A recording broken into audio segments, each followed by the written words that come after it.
Pourquoi est-il si difficile de résister à une addiction?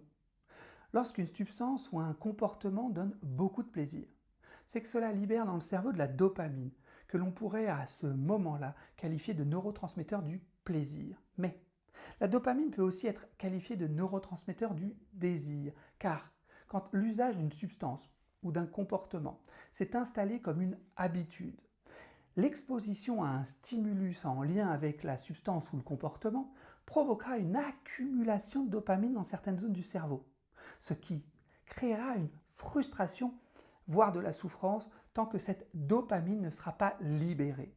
Libération qui procurera du plaisir ou à minima du soulagement lié à l'arrêt de la frustration/souffrance.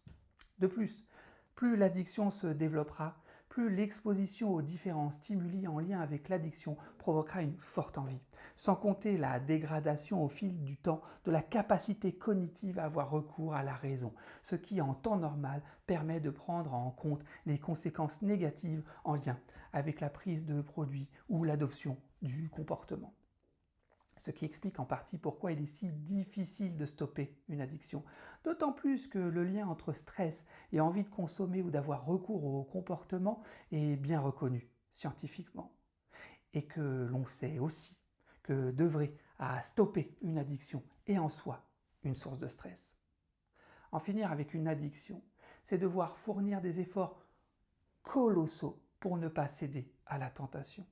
Par effet de vase communicant, là où une personne non addicte n'aura aucun effort à fournir pour renoncer à l'usage d'un produit ou au recours à un comportement, car dans son cas, sa capacité cognitive à résister est au plus haut, une personne addicte devra fournir énormément d'efforts, car en ce qui la concerne, plus elle sera addicte et moins ses capacités cognitives à résister à la tentation seront élevées.